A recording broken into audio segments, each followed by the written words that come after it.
আমরা রেস্টুরেন্টে কিভাবে হালিম পাকাই সম্পূর্ণ ভিডিওটা দেখলে আপনারা কিছু হলে শিখতে পারবেন, পুরোটা শিখতে না পারলেও কিছু হলে শিখতে পারবেন। অনেকে বলে বাসায় পাকাইলে টেস্ট হয় না, কিন্তু আমরা ভিন্ন রকমের আমরা রেস্টুরেন্টে পাকাই।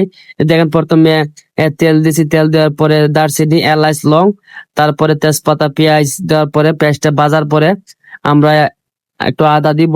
আর আপনারা যদি সম্পূর্ণ ভিডিওটা দেখেন তারপরে আপনারা শিখতে পারবেন আমরা রেস্টুরেন্টে কিভাবে পাকাই।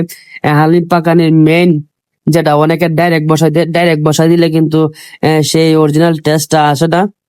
তারপরে আদা রসুন দেওয়ার পরে আপনার হলুদ মরিচ দিয়ে দিলাম, আর আগে থেকে বোনা যে গরুর মাংস কিছু আছে এই কিছু বোনা মাংস দিয়ে দিলাম। তারপর পানি দিয়ে সেটাকে ভালো করে জাল দেওয়ার পরে যে আমরা গম ভিজেছি, আপনারা প্রথম দেখতে পাচ্ছেন যে গম ভিজিয়ে রাখছি, সেই গমগুলো আমরা দিয়ে দিব।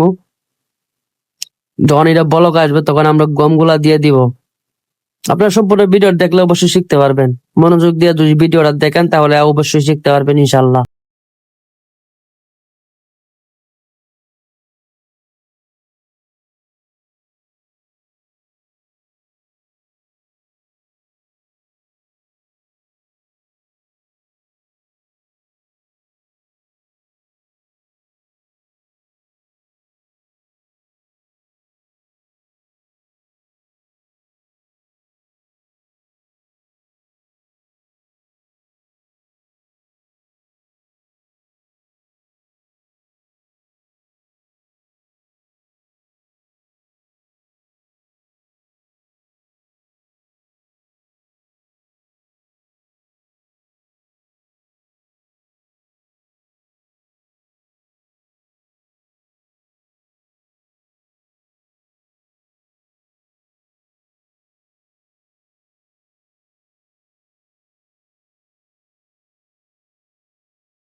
Alim kamu nggak jual alim pikiran beri.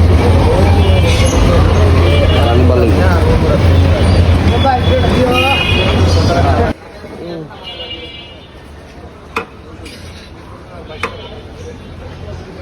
Ini ki, hai, buka mus, boy, buka mus. Saya jual goro di kita kaya, tutup lagi harus semua.